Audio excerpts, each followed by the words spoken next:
The Pod News Weekly Review uses chapters. The last word in podcasting news. This is the Pod News Weekly Review with James Cridland and Sam Sethi. I'm James Cridland, the editor of Pod News. And I'm Sam Sethi, the CEO of True Fans. We feel there's this magic middle here in the US market for advertisers where we can aggregate together mid-tier creators and have a very loyal listener base that in total can bring together scale for advertisers, which we're known for here at DAX US. DAX US and Captivate get monetizing in the US. Plus, David Dimbleby, Nick Robinson, the Archers podcast with Emma Freud. The BBC gets more involved with Crosswires. This podcast is sponsored by Buzzsprout. Start podcasting, keep podcasting with Buzzsprout.com. From your daily newsletter, the Pod News Weekly Review. James, let's kick off the show then. Is podcast advertising broken? It's something I've been saying for years. Tell me, is it broken? Well, you think it's broken because no one listens to advertising, which is wrong. Show of hands. Anyone listening? Go on, tell me you skip. Well, I will tell you. This is nothing to do with the actual story, but of course, people wouldn't come back to podcasting and advertising podcasting again and again if they thought it wasn't worth their time. It's their job. People do what they get told to do. Anyway, let's get on with this story. We're never going to answer that question. Come on.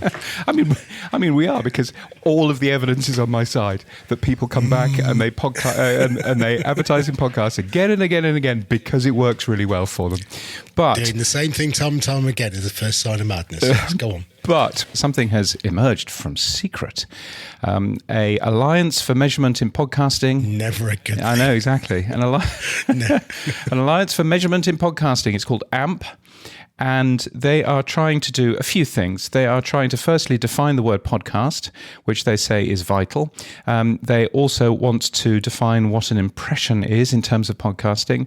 And from that, try to define ad response from a podcast. The problem that they say is that there are lots of different people in this. Everybody has their own definitions. It is getting harder and harder to work out exactly what the right definition is. And that means that podcasting is losing money. They say that there is $1 billion of demand sitting on the sidelines, a figure that they haven't actually backed up. And so they think that these definitions and things are vital.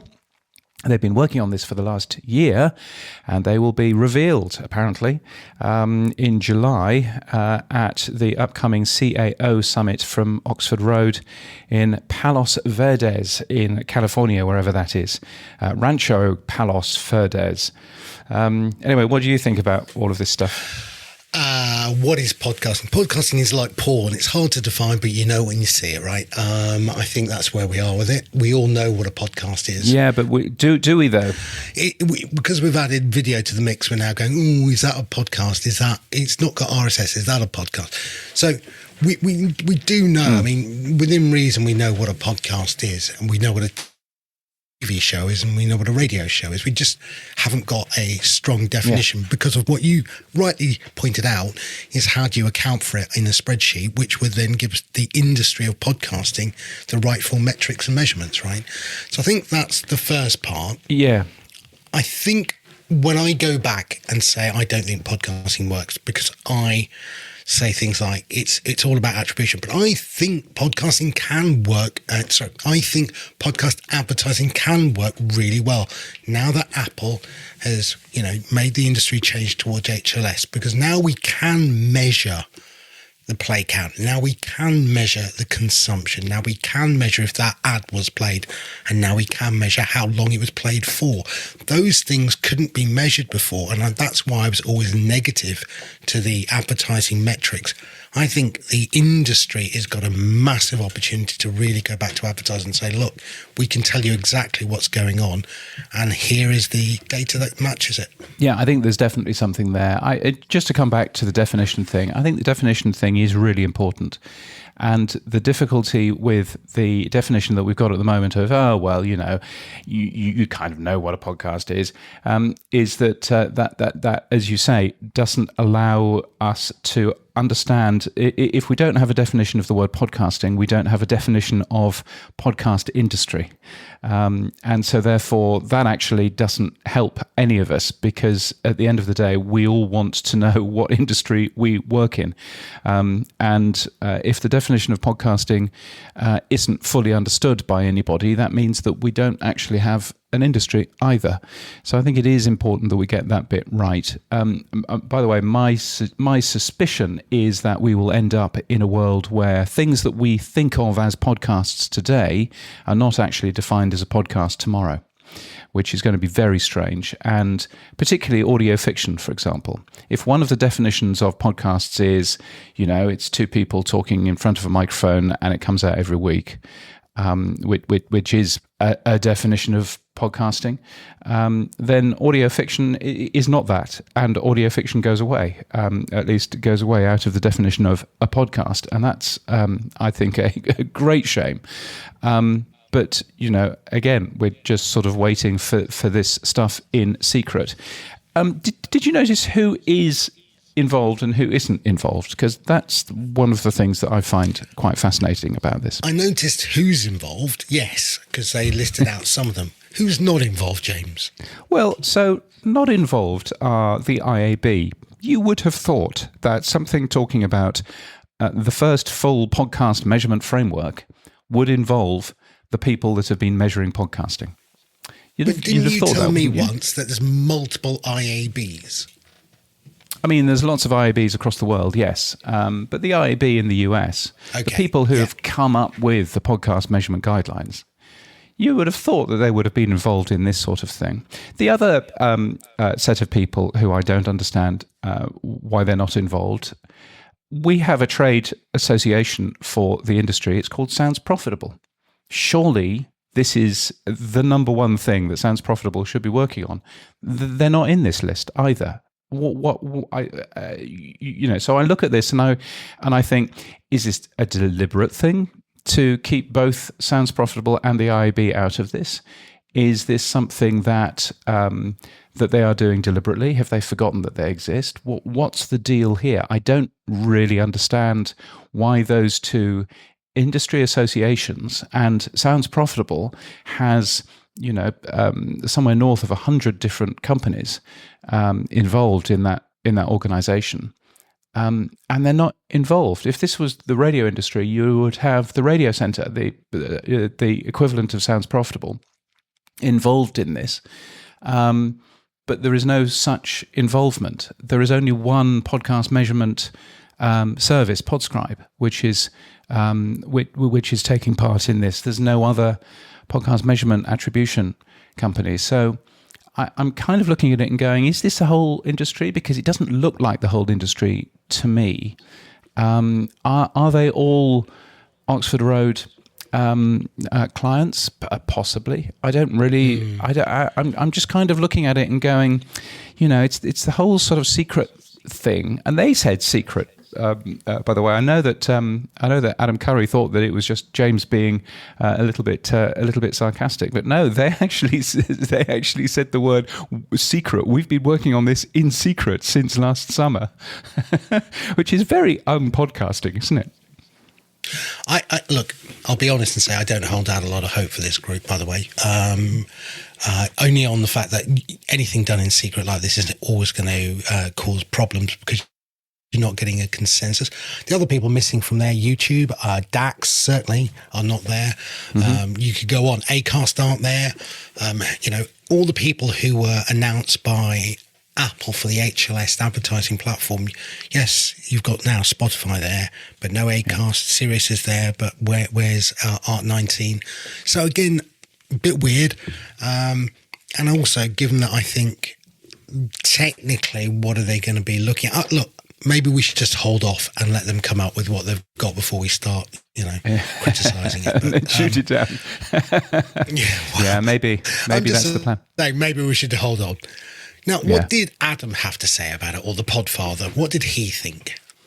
Well, he has said something which I think actually makes an awful lot of sense. I think, frankly, you wouldn't get people saying this a year or so ago, but I think saying it now makes a ton of sense. He said, just cut the podcast app developer into the ad revenue.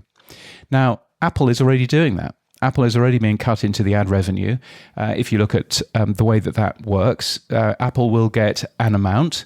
We don't know how much in terms of that, but Apple will get an amount per ad, which is played in the Apple Podcasts app, which means that Apple, for the first time, can really push podcasting because it knows that it's going to earn money out of podcasting every single time a podcast is played in the app.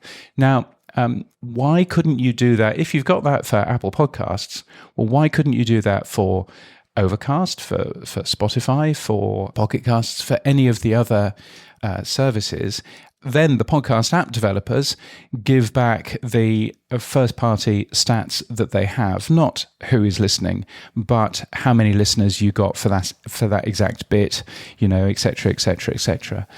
So that there's a little bit more of a sharing of data and a little bit more of sharing of the money, because at the moment the podcast apps up until now haven't earned a single cent from podcasting, and I think that should probably change. I just want to stand behind that thought, as you can imagine. Yes, I think it's right, but will the advertisers and the advertising delivery platforms see that they need to do that? I was on Podcasting 2.0, I think nearly 18 months ago, maybe let's say a year to 18 months ago, talking about how I called it reverse SaaS at the time, probably a rubbish name, by the way. But the idea of when you got to the advert, the advertiser then started paying the podcaster for serving the ad. And I actually said, with programmable money, why don't we pay a little bit to the listener? Because that's the person the podcast advertiser wants to reach. Pay me for my time and attention. And I think paying the app. So with programmable money, but it doesn't have to be micropayment SaaS, you could pay each interested party, the podcaster who's serving the ad, the app that's actually delivering it, and the listener maybe even. Now that listener one might be too far, but I think there is a role there for each person to make a little bit out of it. Yeah, but it won't happen. I think it's just about to happen in terms of Apple Podcasts, and actually it makes life easier for the podcast industry. If you were to turn around and say, and I don't know what the figures are, so let's make up a stupid figure. Let's say $10 cost per thousand. So every 1,000 plays that your ad gets, you know that you have to pay $10 to, let's say, Apple Podcasts, right? If you know that, then actually, well, it makes life simpler if you pay $10 to the podcast apps. That then means that you can turn around and go, okay, we know how much to charge for podcast advertising, because we know that for every $40 cost per thousand that we sell, we know that $10 goes to the podcast platforms, right? So therefore, that's just a cost of doing sale. We do that at the moment with credit cards. So it's a 3%, roughly 3% figure that if you accept credit cards, 3% goes into the system. Some of that goes back to Visa or to MasterCard. Some of that goes to your bank. Some of that goes to Apple. Some of that even goes back to the consumer, to the buyer, through cashback or through reward points. So we've kind of already got this, but we don't. But at the moment, it is going to be. There's going to be no charge for having advertising in a podcast app, apart from if you're Apple. And I think, if we've accepted that, and we clearly have, that Apple gets a small amount of our money, well, why don't we just say all podcast apps get a certain amount of our money? And then that makes life so much easier to budget for, to understand. Actually, as it currently stands, if you were a successful podcaster, you would be actively diverting people off Apple Podcasts and onto Spotify or Pocket Casts or whoever it is, because you know that you're going to make more money from Spotify or from Pocket Casts because they don't charge for the ads. So, You know, I think you end up with that, and that to me seems to work much better.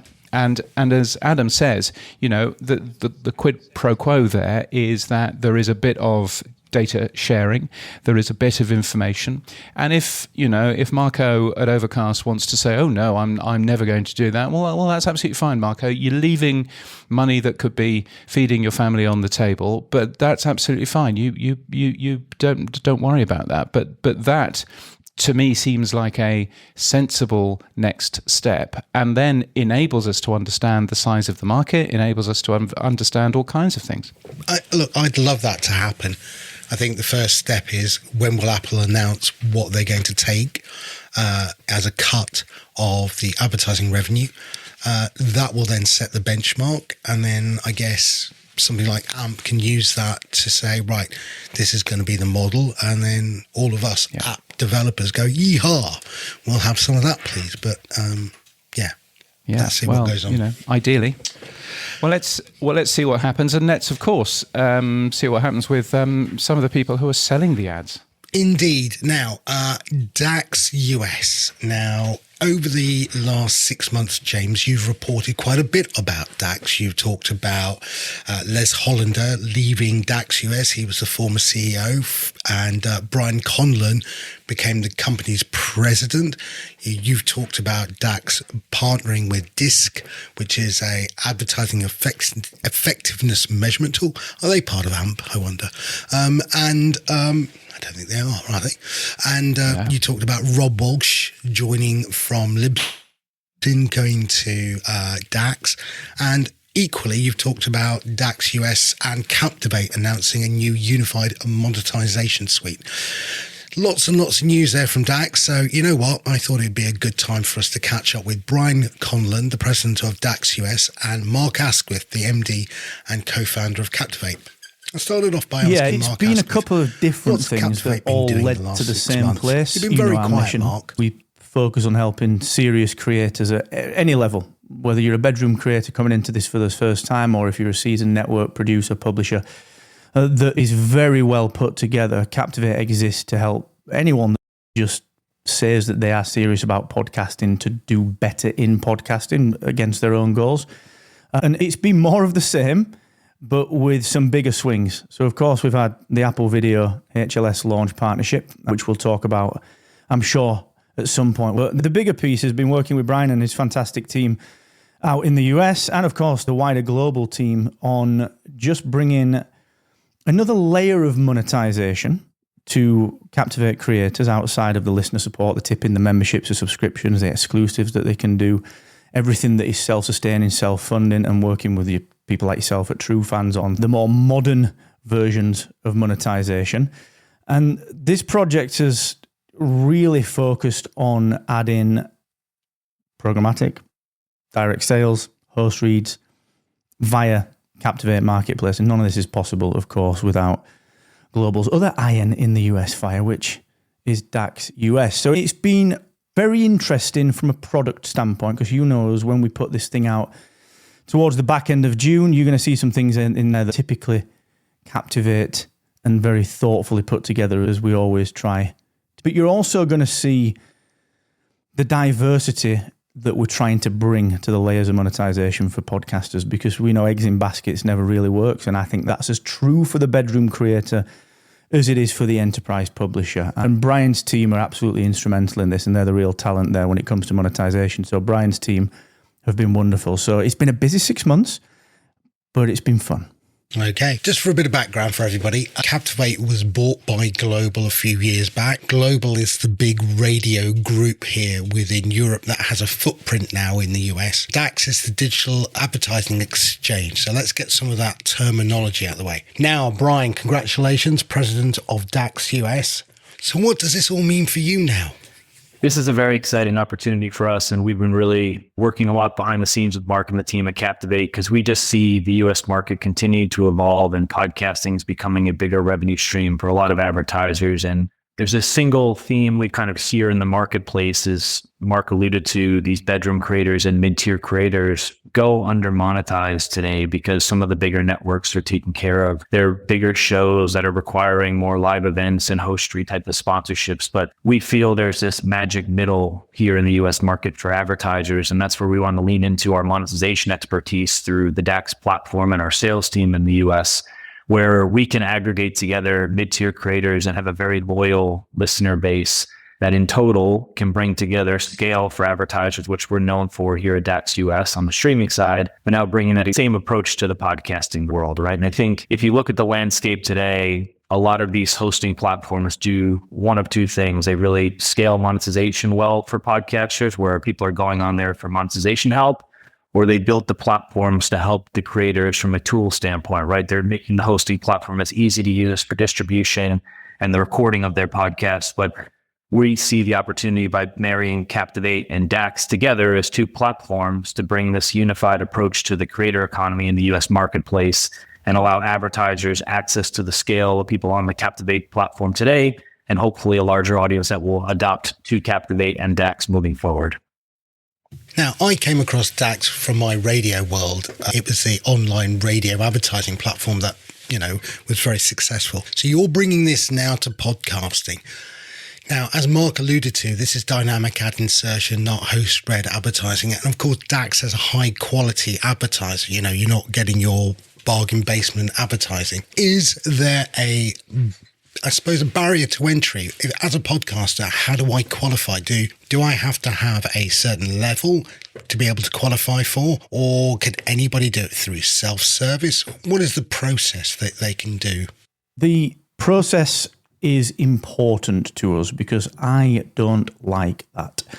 The opportunity that exists for creators has been framed in a similar perspective as the way that we've done everything with Captivate, which is the creator shouldn't have to wait for enterprise-grade quality tools and service and platforming just because they're not quite enterprise level yet. And so we've taken a similar approach to the monetization, quote-unquote, qualifications. If we're completely honest, qualifications only exist because monetizing costs money. That's the only reason that qualifications exist. You look at RSS, you look at any other hosting platform out there, those floors, those barriers to entry are getting lower and lower and lower. And we've seen hosting companies in the past give away free hosting in return for the dollars off the advertising revenue, which as a model, you like it or you don't. That's by the by. Captivate and DAX got their heads together. And there's a real focus here in that we're not just launching, here's Captivate and DAX US. What we're launching there is actually this platforming approach, the Captivate ad marketplace, which is underpinned by DAX audio on demand servers, high grade, high quality, world-renowned, high-class technology that is reliable and scalable. And we're bringing that to creators through the ad marketplace. So to answer your question, actually anyone qualifies to go into the ad marketplace. But what we're trying to do and what we're starting to see success with in the beta testing is that people that do hyperlocal, for example, let's take Gareth Davis. He does hyperlocal podcasting and it's really valuable because he might have 3,000 listeners, but they all live within 10 miles. Businesses within that radius and in that catchment area have a fantastic opportunity to target hyperlocal audiences, but they don't want to reach out to podcasters, find where that podcast supply is coming from. That opportunity exists from a transactional perspective, and it just needs someone to make it a bit easier. So the marketplace will work in a number of different ways in that you and I, Sam, we could strike up a deal. And we could say, well, this is great, but look, I'm not a legal expert. I don't know about contracting. Don't send me your bank details, Sam, because I want it to be done properly. The marketplace will facilitate that. Sam, here's a link. Go and sign up. That's cool. It's all secure. Tell me what you want to do. We'll collaborate on it. There's a campaign that runs, and that can run at any given scale and at any given level. What we're really focused on from a Captivate standpoint is that exists to everyone. But it also exists as part of a real high quality priority waterfalling system. That means that what I want as a podcaster is top of the tree. But monetization opportunities in the programmatic world are easy to access. So this is much more than a nice shiny press release that is actually just business as usual. This is the unification of platforming underpinned by this world-class, top-tier, high-grade AOD server stack, and then Brian and the DAX US's team's expertise in, yes, ads, yes, sales, yes, programmatic. So this is a real nice holistic approach for creators at any level. Okay, so I can see the value for podcasters. Brian, as an advertiser, can I buy a campaign? So instead of buying an individual podcaster, I want to buy basketball. I want to buy NFL. I want to buy, grocery of a particular type. How do the advertiser approach you, and how do they get to buy it across podcasts rather than the individual? Yeah, I mean, I think that's where DAX's market expertise comes into play, right? We built the platform that allows that ability to do audience targeting, content targeting at scale across a full list of shows instead of picking one individual title. We work with partners like Barometer, Sounder, Number 8 to allow for contextual and brand suitability targeting for advertisers. That's become a staple for a lot of the holding companies now here in the US. And I think those tools have really opened up discovery for some more of these mid-tier and long-tail creators, where in the past, they weren't getting a seat in the monetization table, but by these tools enabling them to be part of a custom list of shows, we now use our SSP and the tools that Global has built as part of DAX to allow for that smarter monetization and more depth, right? And I think the piece that we're looking for here is providing additional reach for advertisers as well, right? I think that's something that every brand is looking for, is new consumers, right? And by doing this across a wider variety of audiences and shows, it allows us to tap into that reach that we've been known for so many years on the streaming side, and now bring that to the podcasting world for advertisers. So from a DAX point of view, can you now go out and pitch, we're going to be doing radio and podcasting within the same campaign? Yes, exactly. That's the whole strategy here, right? Is we've really made a focus here at DAX US over the last 2 years to go out and aggregate premium pure play partners and radio station streams that in aggregate, we can provide to advertisers as a unique, exclusive audience. And now we're taking that same approach to podcasting, where we can use the Captivate platform to bring podcasters into the ecosystem for DAX that will give unique audiences to advertisers across both streaming and podcasting through a single touch point. How are you measuring success of campaign then? How do you understand whether the person's listened to the advert? What's the metrics that you're going to provide back to the advertiser that says, yep, you took the campaign out and it was a success because of these matters? Yeah, I mean, in the US market, we've seen a major adoption for attribution partners here, right? I mean, you see Claritas and PodScribe becoming a mainstay in the US agencies in terms of performance and outcomes. And I think the unique opportunity that we will provide across streaming and podcasting is advertisers will have the opportunity to optimize across both channels, right? I think we've seen success already with some brands where we can run a streaming and podcast campaign at a single CPM and allow them to optimize between each bucket based on what's working best for them, which is unique in the marketplace. Not everyone is offering that capability, right? So that is something that DAX has as a unique opportunity. And again, we are constantly working with Global to figure out what else we could be bringing to the market to innovate and provide new opportunities. So there'll be exciting things to share in the future on that topic. But again, we feel that this is a really great step in the right direction to now take our opportunity here in the US from a streaming first approach to now getting into the podcast space and using the great platform that Mark and the Captivate team have built over the last 10 plus years. Mark, is this going to be coming to DAX UK? Are you going to be rolling out a DAX UK radio and podcasting campaign capability? There's definitely a strategy to roll a more holistic approach out, I would say, worldwide. The timing on that will largely depend on the market appetite and obviously the supply side just really kind of fitting what we're trying to achieve as the bigger picture global organization. There's a lot of exciting stuff going on with Global Studios as well, which is focused on really high-class talent, as we've seen with acquisitions through, the Overlap, the Fellas, and so on and so forth, plus the flagships, the news agents, the sports agents, and so on. So the jigsaw at the moment is essentially looking at how can Global best serve the audience in each given territory? How can it best serve the advertisers in each given territory? And as Brian mentioned, not just on the tech side of things, there'll be a heck of a lot that we'll be able to talk about as we move through this year into next year around that kind of question. So it's an exciting time for sure. And the US was such an obvious launch pad for this kind of approach, just because Captivate is largely US based, just because that's where the industry grew up and that's where we came through, if you like, as Captivate and as people. So this will provide us with a lot of learning, a lot of insight, and a lot of opportunity. But yeah, I think the through line is keep your eyes peeled on the rest of it. Okay, so you mentioned very early on about Apple HLS. This is the video and in some cases audio switch as well, moving away from MP3, MP4. And this is exciting on one hand, which is, now we can start to do true streaming. Download of podcasts is no longer needed. That download metric that we've used in the past is now pretty much dead. So we're looking at the number of plays and we're looking at consumption, as in 60%, 80% of the podcast episode was consumed. How is Captivating addressing this? First of all, the Apple HLS, and then secondly, we'll talk about the analytics.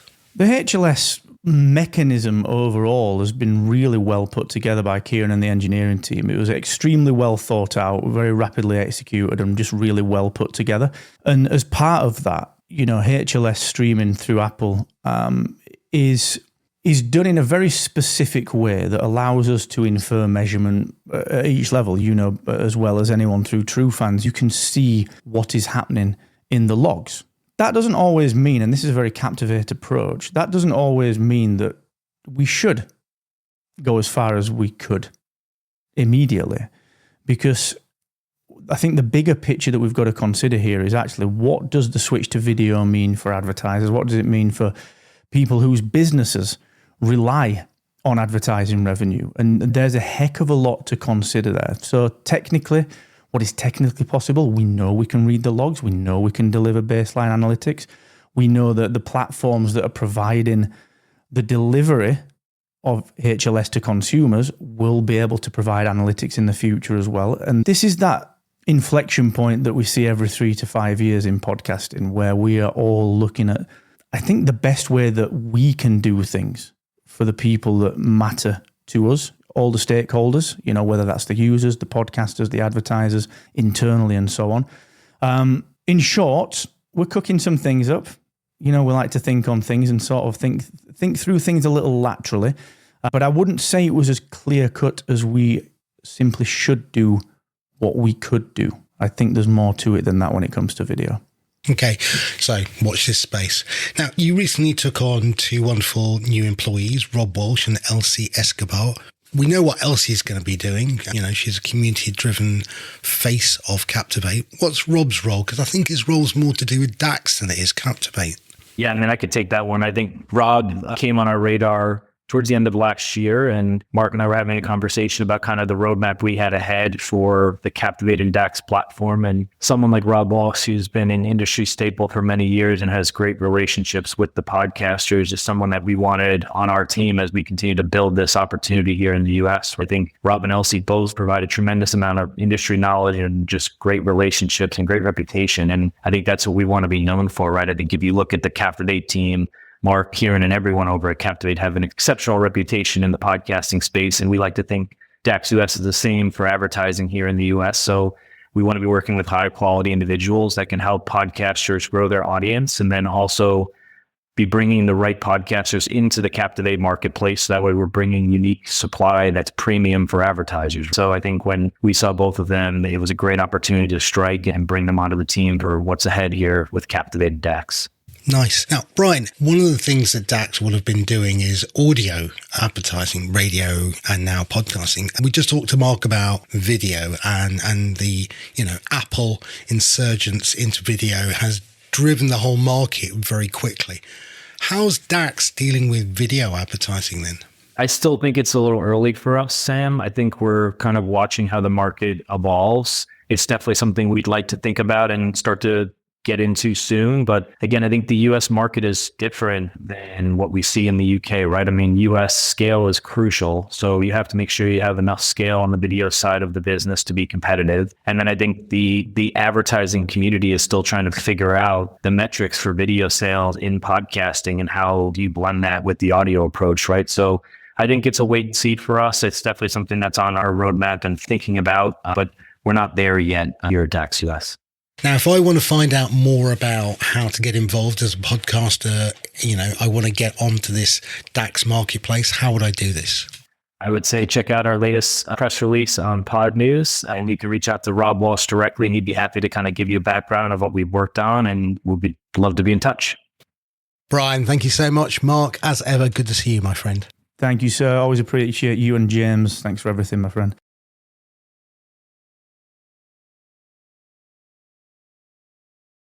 The Pod News Weekly Review will return in just a second. There are so many podcasts about podcasting, how to start, how to grow, how to monetize. No other podcast brings you the conversation with podcast networks like this one. Networks come in all shapes and sizes. They start from all different ways, from someone not liking how things were being done, so they crafted their own network, to someone who started in the media world and understood content, to niches or broad networks. This podcast is filled with hot takes and blueprints, digging into the conversations that I normally am having off the mic. I'm Greg Wasserman. I've run podcast listening platforms. I've run a podcast content platform. I'm currently the head of relationships for the podcast hosting company, RSS.com.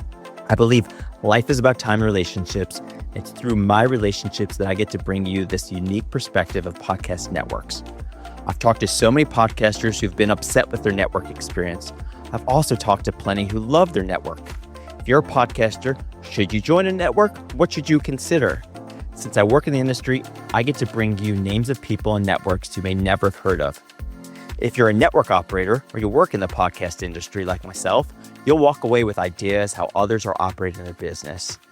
Tune in weekly and get ready to learn about podcast networks. The Pod News Weekly Review with Buzzsprout. Start podcasting, keep podcasting. Okay, so we've said that, advertising's cooked. Justin Jackson from Transistor went one stage further. He said podcasting is cooked, James. He gave a presentation at the London Podcast Show. Yes, doesn't Justin own a hosting company? What's he on about? Yes, well, in the same way that advertising isn't cooked, and advertising works absolutely fine for lots and lots and lots of people, podcasting isn't cooked either, Sam. No, he was talking very much. He was talking very much about the changes that we are seeing in podcasting. He and Jeremy Enns as well, talking very much about the changes that we're seeing in podcasting. And there are an awful lot of changes, of course. Claiming that audio-only podcasts are a thing of the past, I'm not quite so sure, to be fair. That AI slot would drown out the good stuff and so on and so forth. Actually, they then went on to give a number of interesting tactics around thriving in podcasting, which is still absolutely a thing that you can do. It's a really good video. I know that they got it filmed at the podcast show in London. But a really good video of theirs. That's now available for anybody to watch on YouTube. It's definitely well worth watching. So go and take a peek at that. I'd also recommend everyone to listen to this week's Pivot if you haven't. Minute 20, Scott Galloway and Cara Swisher talk about all of the acquisitions by Netflix, but they also talk about what is a podcast, and they try and look at the definition in their eyes of what they think a podcast is today. Spoiler alert, they talk about it being democratized radio and TV, but well worth a listen. It's about 5 minutes long, a good little clip. Yeah, and that's absolutely where they are. And that reminds me of Ankler Media's Like and Subscribe newsletter, which this week contained, if you paid for it, contained a really good piece all about who at Netflix buys podcasts and what sort of terms they want you to sign up to. So again, all kinds of stuff going on there. Now, somebody else who thinks podcasting is dead. Does he? Not sure. Ralph Eastep Jr., one of our power supporters and friend of the show, he examines the recent creator survey from RSS.com. What did he say, James? Yeah, so firstly, the survey from RSS.com was really useful. It was a bit of information, obviously just from RSS.com customers, so not necessarily every single podcaster. But there's an awful lot of useful stuff that comes out of that, and it's probably quite useful for somebody like Ralph to take a look into the data and to give a balanced view of that. Obviously, Ralph Eastep Jr. doesn't work for RSS.com, and so therefore can pull other things out of the data. One of the most important things that he discovered from the data is that actually people aren't finding podcasts in podcast apps, which I find really interesting. People are finding shows, a lot of people are finding shows from places like social media, like word of mouth, like guests and things like that, and even YouTube, which is interesting. So, 6% of new listeners found their favorite podcast on YouTube. There is a bunch of new discovery stuff which is going on, and also he talks about our podcasts earning money yet, and all of that kind of stuff. There is a bunch of data. It's very much worthwhile taking a peek, and you'll find that linked from the Pod News newsletter this week as well. I think one of the things that you've given me is the idea of using something called RSS Auto Discovery, which we added to True Fans in the HTML. And also I decided to look back at some standards that have been around for a while, thinking about discovery. So I was looking at micro formats and micro data, and they've sort of died a death and they're no longer there. But Google is using JSON-LD as a mechanism for discovery within its SEO. And I think we're going to have a look at how we can use JSON-LD within our websites to help with the SEO discovery. I think that might be also another good way. I agree. Social media is another way, but I think there is also something at the metadata level that we can do. Yeah, there is absolutely something at the metadata level. Anybody that is looking into, you call it JSON-LD, I call it schema, but anybody that's looking into that metadata which is in a web page, just go to the Apple Podcasts website, copy what they're doing, literally. Because there is so much data that they have put into schema on the Apple Podcasts site. It's really good. Pod News has much the same schema in our podcast pages as well.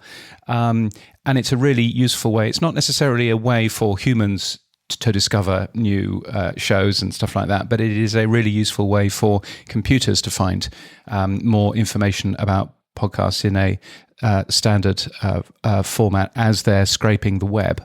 Obviously, the RSS feed exists as well. But yes, definitely a thing worth looking at. And I know that Podpage as well is also focusing on schema as well. It just makes it easier for computers to find shows. And that's part of this.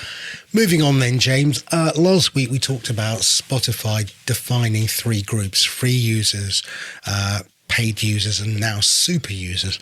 Well, a week's passed and YouTube says, yes, premium subscribers are podcast super users. So it's adding more perks for its super users, James. What are they adding?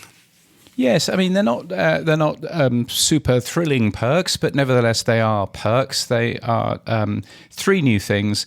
Firstly, auto speed, which is an intelligent speed playback control, it says. I think it skips silences and that sort of thing.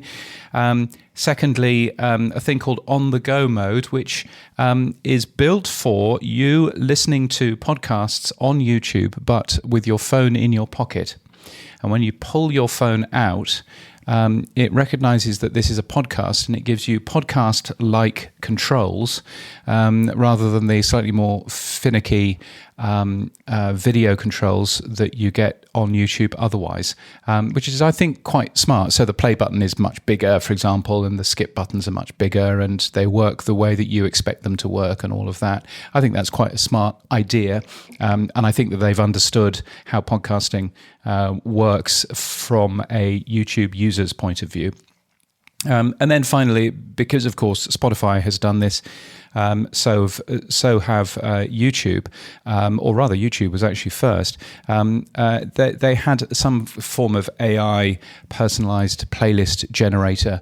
Play me rock music that reminds me of California in the 1960s, for example, and it will go off and get you a playlist that works a bit like that. YouTube Music has now added podcast recommendations into that. That's something that Spotify went live with a couple of weeks ago. ago. It's a thing rather confusingly called Ask Music, and it's in an app called YouTube Music, but it plays podcasts. What is a podcast? So all of that is quite nice. It's always nice to see new features. There are a couple of new, there's one new number as well. Sam, did you see what that new number was? 125 million. No. 125 million. That was an exciting number. Actually, the number that they came out with yesterday. Yes. Last week was 800 million hours of podcasts. That is the amount of podcasts that were consumed by YouTube Premium users back in April. 800 million hours. That sounds a big number. How many YouTube Premium users are there? Oh, we don't know. Right.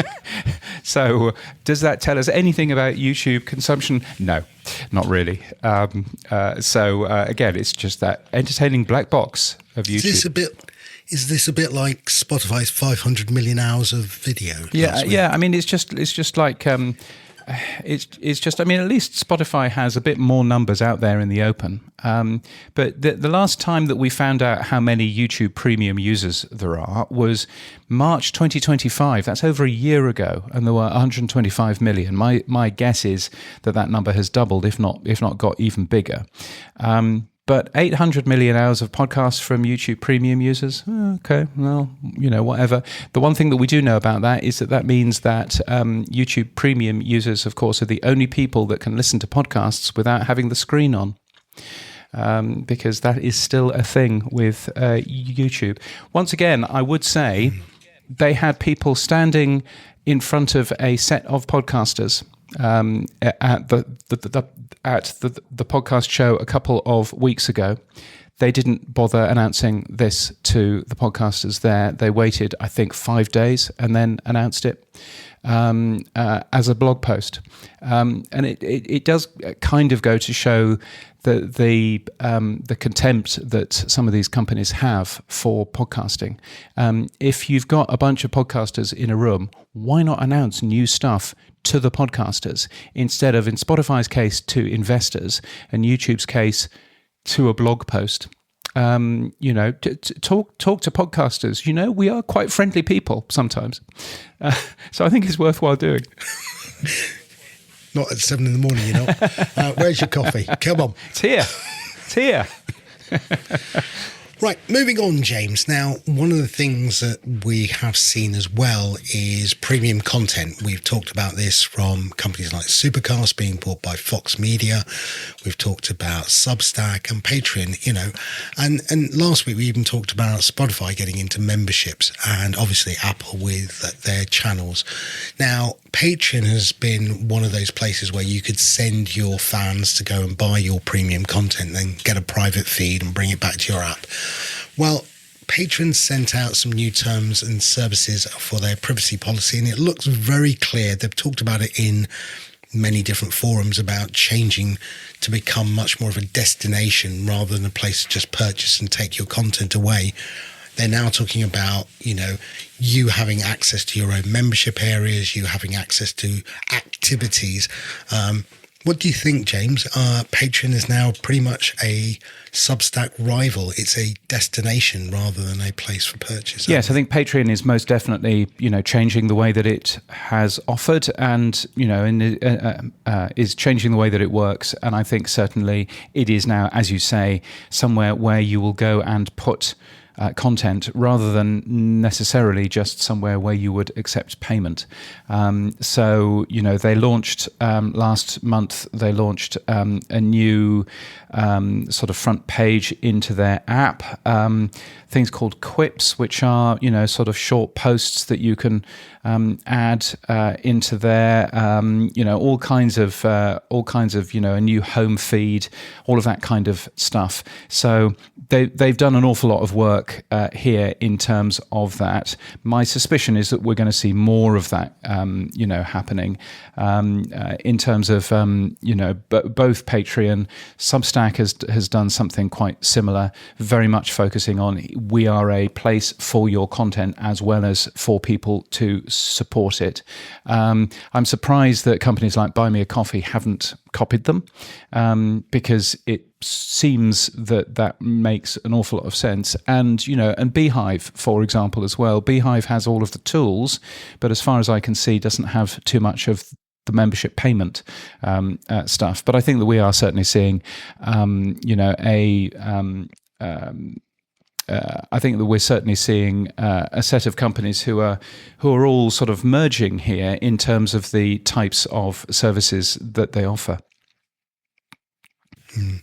One other thing I just wanted to highlight, it's probably going to be something that people don't look at for a while, but it's something that I noticed. We talked about gamification last week with Spotify, and we talk about, other platforms adding gamification. One of the things I noticed was within the announcement here from Patreon was that we're talking about your activity, likes and comments. They're talking about activity on paid posts will be only visible to other paid members.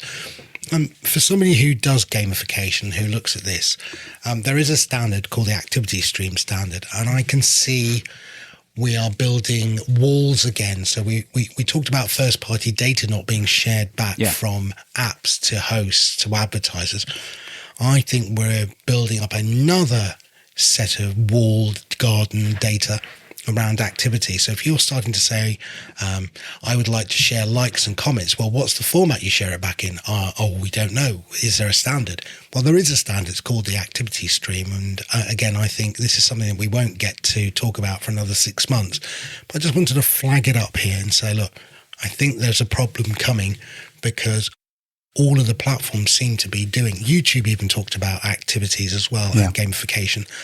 And they all seem to be doing their own little way of doing it. And I think we're just going to end up with islands of data again. Islands of data in the stream. Yes, and I think that was one of the exciting things, if you remember back to Web 2.0. One of the exciting things about Web 2.0 is that it was talking about interoperability in a way that I can't clearly do at 7 o'clock in the morning. But it was talking about working together with other things, and there were RSS feeds all over the place. There were APIs all over the place. You could put a Facebook like button on a web page somewhere else, and it would work fine. And we are moving very much away from that at the moment, and I think that is a shame. Whether or not activity streams is the right step, I don't know. But I think certainly being able to open up as much of this data to allow other people to build on it makes an awful lot of sense, and I'm slightly sort of nervous as to quite why that isn't happening as much. Although of course, we are now seeing AI tools being used to basically smash their way through some of the walls and grab as much information as possible. So perhaps the answer is that AI will fix it, as is the answer to quite a lot of things at the moment. You're a VC. You're a mad VC. What's the answer to every problem? The AI will fix it. AI will fix it. Here's another $1 billion. Go away and spend it. Yes. Well done, Sam Altman. Yes. Yes.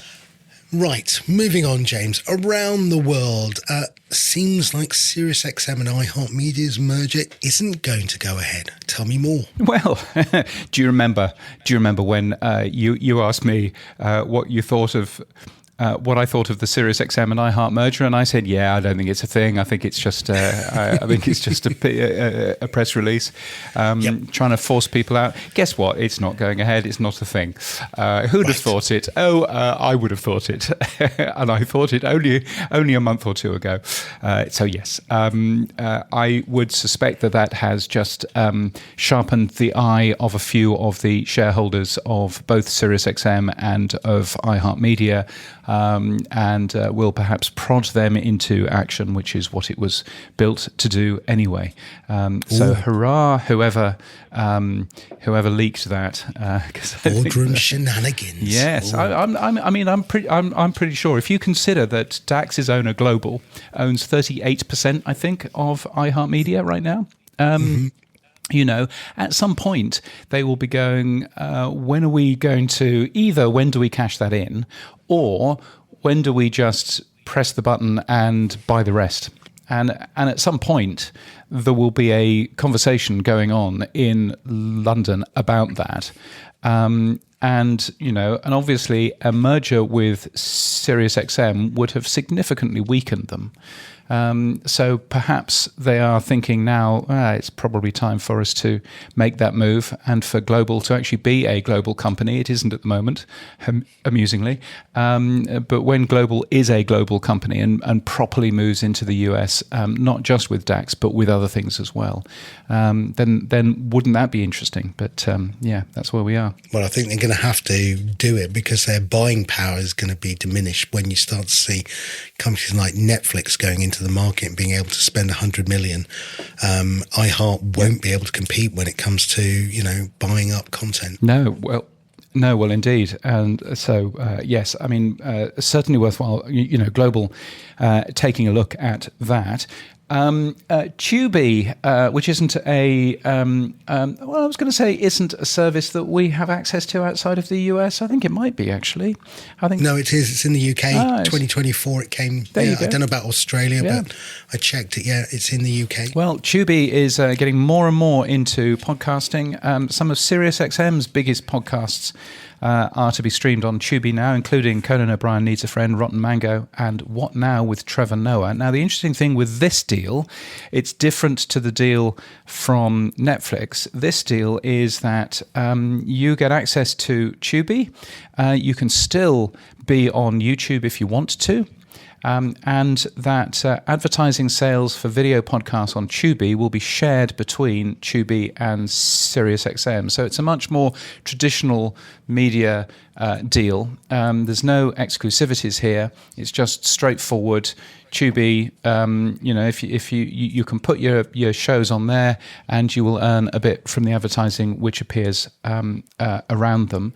So SiriusXM doing a deal with Tubi. Tubi, of course, part of Fox, and AudioChuck has added another show onto Tubi as well. I think AudioChuck is working with Fox, with Red Seat Ventures for their ad sales anyway, so that's an obvious move. But Tubi probably one of those companies to watch, I guess. Now, a report out. It's 1 week, James, to go in the UK until The Rest Is Football from Goalhanger lands on Netflix. So, yes, Gary Lineker's doing the rounds. He was in talking to Matt Slater at the New York Times about the World Cup that's coming up on June the 11th. Will you be watching or listening to The Rest Is Football, James? Oh, I will be sitting next to my Netflix box just in case anybody has the bad idea of trying to turn it on. Yes, I will. I will not. I will not. I stole that joke from a radio comedy 20 years ago. No, I won't be watching. But is this the first podcast on Netflix which is available globally? I suspect it probably will be. It sounds as if The Rest Is Football will be available in the US on Netflix. It obviously is going to be available in the UK on Netflix, given the advertising that they have done. I don't know if you saw the big ad in a Pod News newsletter earlier on in the week at the BFI IMAX in Waterloo, which was taken over by an ad from them. So clearly it's going to be available in the UK. I would assume that it's going to be available everywhere, and I would assume that that means that we'll be able to watch it in Australia. And why not? I mean, 1 in 10 of us are Brits, in Australia, so I would assume that is going to happen. So that's going to be a fascinating thing. At the moment, all of the podcasts, my understanding, all of the podcasts available on the Netflix platform are only available in the US. So perhaps this is the next move in Netflix moving podcasts out to everybody. I don't know. I thought it very interesting listening to the news agents this week. They had a Australian with the world's strongest Australian accent, Struth Shaler. I mean, he didn't say fair dinkum, but he said everything else. He is the ambassador for the US to encourage people to come and watch the World Cup. Boy, oh boy, go and listen to the news agents. He could not sell it any worse than he did. It was awful. It was like Why have you got an Australian in the first place, America, selling the World Cup in your country? I didn't get that connotation. And secondly, he just did a really bad job. Worth listening to. Wow. Car crash. Yes. Really? Oh, well, there you go. Yes. Well, I should take that. The US Special Envoy. Why would that be an Aussie then? That makes very little sense. There's only 350 million Americans who could have done the job, yeah. Yeah, very, very little sense. Oh, well, there you go. America first, as they say. Now. Oh, we'll have to, yes. we'll have to edit. We'll have to edit that one out. Whizzing round to France then. Cannes Lions, the international festival's on, James. What's going on? Yes, it's on later in the month. I thought it was interesting looking at where audio is going to be there. Bauer Media, which is a big European radio broadcaster, are going to be at Cannes Lions trying to excite advertisers about audio. But so is Radio Centre and Commercial Radio and Audio, which is Australia's version of Radio Centre, which is a trade body for radio. They are going to be there. They are hauling Mark Ritson, who is a speaker for hire, about how great radio is. He will be talking about how great radio is to the advertisers at Cannes Lions. Sounds Profitable are also there as well, doing a few events at Cannes Lions. It's very much turning into an event where you would want to promote any form of advertising to the ad buyers who are there. But I think this is the first time that Radio Centre and the CRA have spoken at that event. I could be wrong, but I think it's the first time. So, good to end up seeing that, I think. I mean, it should be on the agenda at least. So, yeah, it's good to see. Yeah, it really should. There is a body called the World Alliance of Radio, the World Radio Alliance, which is essentially Radio Centre and CRA and all of the other ones from all of the other companies and countries. So, Radio Connect's here in Canada, which is where I'm speaking to you from today. EGTA from Belgium, Radio Media from Finland, and so on and so forth. Kind of, you do wonder, well, surely the World Radio Alliance should be the people speaking there, not just two of their members. But slow starting. But why not? Jobs and people and all of that. Some very interesting jobs going at the moment. If you fancy being head of finance at Goalhanger, then why not? There is a job for you there. I thought it was interesting. Head of finance, to me, sounds like a pretty big job. Particularly at a company like Goalhanger. The salary range is up to £95,000 a year. 95,000 doesn't seem to be a very high figure for that. One of your key criteria is you have to do your 7 times table, because they've got subscriptions in £7 each. So. Well, that might be it. I suppose reporting directly to the CFO. So it's not the CFO's role. It's just I kind of understand that a little bit better then in that case. Also, they have a head of growth memberships team, which I think tells you the focus that company has in terms of memberships and stuff like that. So jobs going at Goalhanger, jobs also going at Acast. You could be the Director of Creator Management and manage all of those creators. Lucky you. If you want to work in New York, then that job is for you. podnews.net/jobs is the place to go. And awards and events. Lots of awards were announced this week, Sam. Loads of them. How many did we win? None again. But can I ask, how many did we enter? None so again. You can't win it unless you're in it. Yes. Well, yes, there is also that too. The Australian Audio Awards, the AAAs, took place last week. We have a full list of the winners. That is an interesting new awards from Australia, which essentially is from the ashes of the previous Commercial Radio Awards. They then added the ABC into that. that, and some podcast awards in there as well, and a bunch of winners in there, including Mamma Mia Out Loud winning the People's Choice Award for podcasts. There was also another award for radio in there as well. Also, the Quill Podcast Awards were announced. Spotify announced their winners of Spotify's Creator Milestone Awards. One of the problems, of course, in podcasting is that only the big shows get promoted, and this is Spotify really reinforcing that, because if you win a Creator Milestone Award, which you can only win by being a big show, then as a reward for winning that, you get more promotion in the app, and you get promotion elsewhere on social media and stuff. So they're essentially giving promotion to the very shows that don't need it. But well done them. Anyway, Dick and Doof ended up winning an award, which is a big German language show, and The Diary of a CEO with Mr. Bartlett also ended up winning a Creator Milestone Awards, although only silver. There were no gold award winners this time round, so there's a thing. And finally, the other award, which I thought was really interesting, was the BBC World Service runs an award for international drama, and the International Drama Competition for 2026 was announced. The winners were announced. More than 800 entries from 87 countries around the world.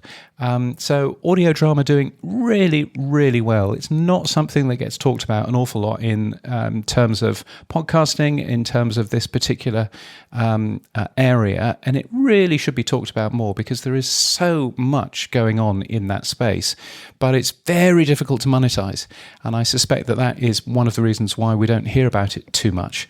That I thought was really interesting. One of the two winners was an Aussie, I notice. So there's always a thing. Yes. Finally, James, other events in the UK, Crosswires, which is coming to Sheffield from the 2nd to the 5th of July, organised by Dino Sofos from Persephonica, along with Alice Levine and Greg James, formerly of the BBC.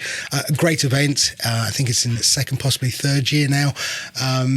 Tickets are not £1,200. Are very, very reasonable price tickets, thank God. No, indeed. And also, I should just point out, Greg James is not formerly of the BBC, isn't he? He's still there, is he? He's definitely still there. Ah, well. Yes. Who knows next week? Who knows what happens next week? Well done, Greg.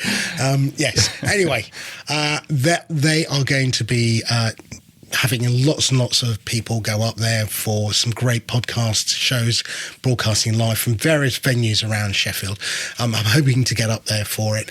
But I thought, you know what, let's talk to Dino Sofos first and find out how the event's doing, where they are with headline. I'm not surprised. Crosswires was running the podcast track at South by Southwest London this week. So we had a full day of some of the biggest podcasting talent in the UK in the lovely Christchurch in Spitalfields. Amazing venue, and it was a really, really fun day, but yeah, exhausted.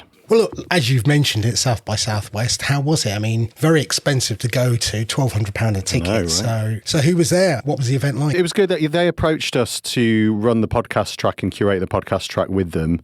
It's the first time Crosswires has done anything outside of Sheffield, which we can talk a little bit more about that. For people who don't know, Crosswires is, according to your very own James Cridland, the world's biggest podcast festival. It's based in Sheffield. We take over the city of Sheffield. 8 venues, I think, this year. We're entering our 3rd year. We did 25,000 tickets last year. So it's a big, big old festival. This year it takes place from the 2nd to the 5th of July. And we have 80 shows across the weekend. So yeah, it's a really fun, packed weekend of not just going to see shows, but after parties, DJ sets, signings, meeting your favourite podcaster. And it's fully about the fans. As we know, like, podcasts have got huge fandoms now. I think it's the new rock and roll. It's like going to see your favourite band. You want to go and see your favourite band with your mates and sing along to the words.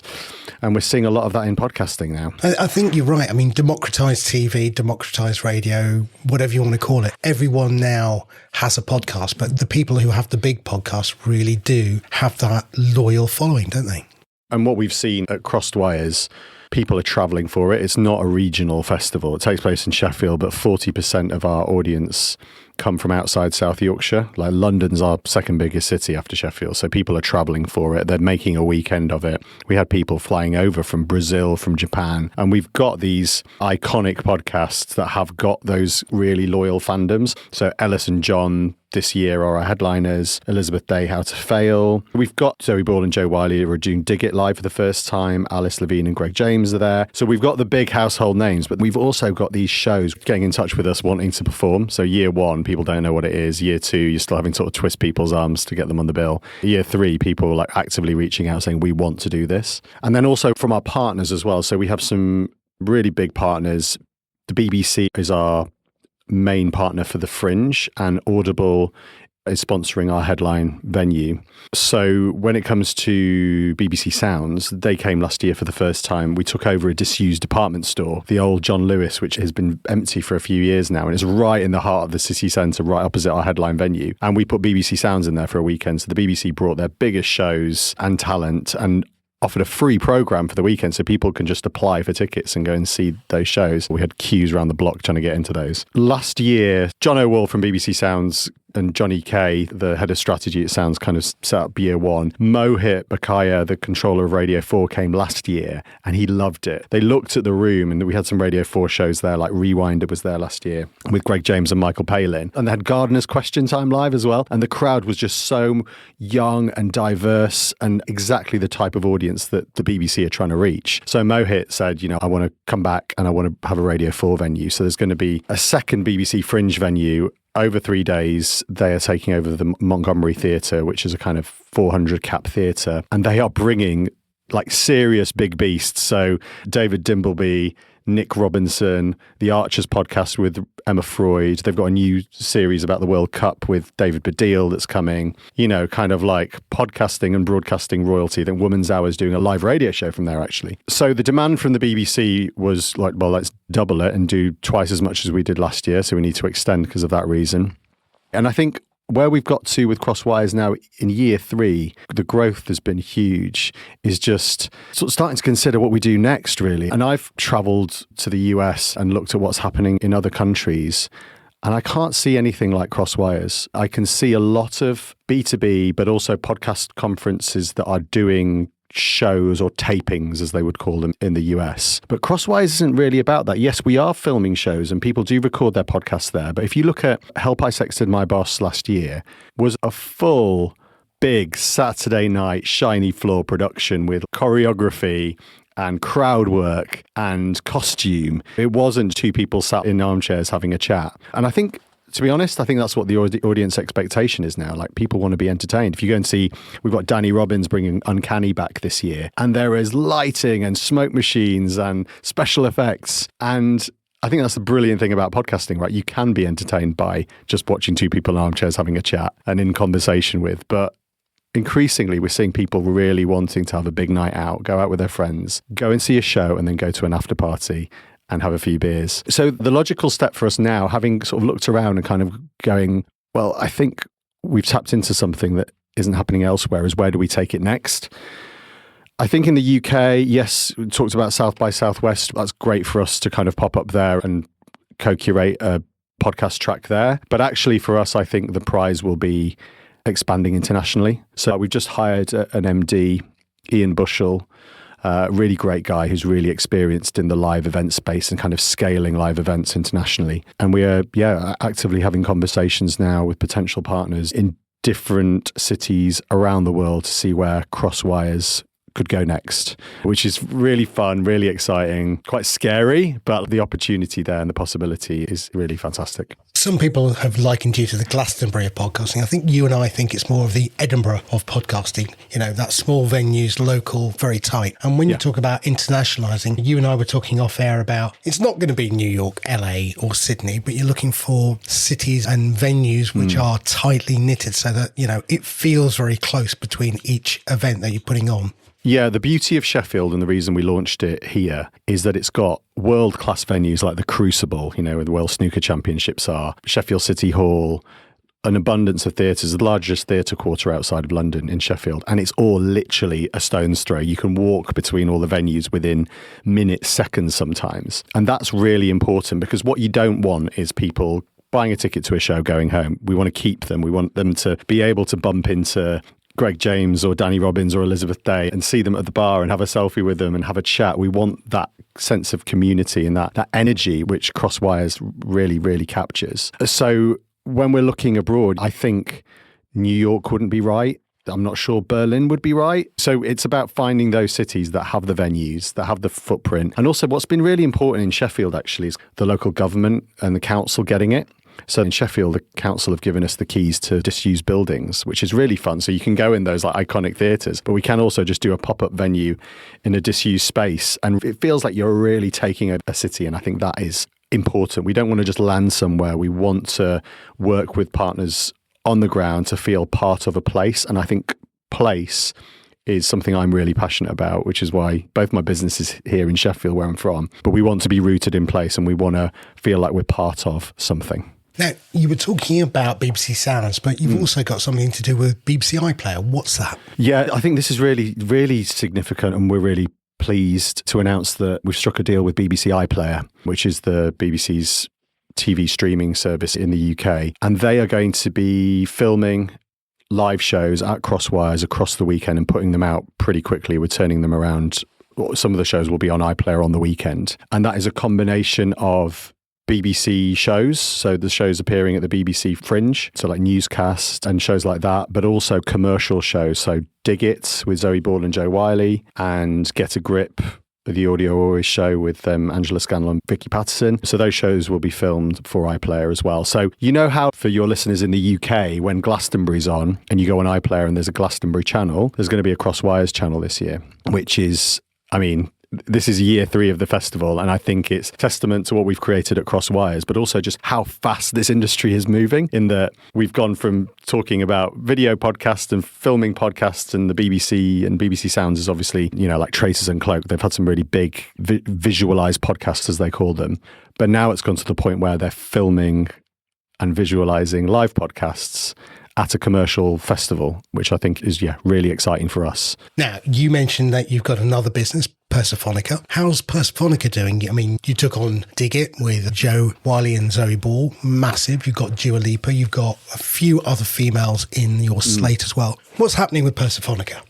Yeah, look, we're one of the UK's biggest and most successful podcast companies. I don't think we'd call ourselves a production company anymore. We are an IP business. We're creating original shows and growing our original slate of shows. So you mentioned a few there. So we have Miss Me with Makita Oliver, previously Lily Allen. She's been busy taking over the world with her latest album and tour. Jordan Stevens has replaced Lily as the presenter of that show. Dig It with Zoe Ball and Joe Wiley, which is a show we launched targeting a sort of Gen X female audience.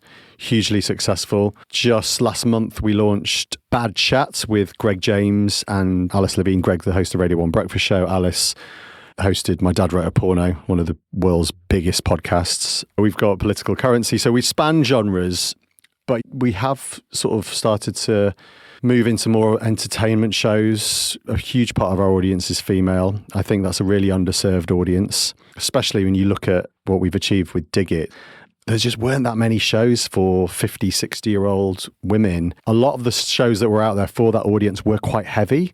And I think there wasn't anything that was light and just great companionship and not sort of heavy interview where people are bursting into tears every 5 minutes. I mean, there are tears on Dig It, but there's a lot of laughter too. And I think our approach at Persephonica, you mentioned Dua Lipa, Lily Allen, Greg James, Zoe, we pride ourselves on working with the world's biggest talent. But as you know, talent alone isn't the answer. It's about formats and production and knowing your audience and connecting with your audience and building communities of listeners, which is what I think we've mastered at Persephonica. The company has grown. We're completely bootstrapped. We own the company entirely ourselves. We've taken no investment and we've grown significantly. Our HQ is in Sheffield, but we also have a presence in London. Actually, recently we've signed a deal with Acast for exclusive distribution of our original shows.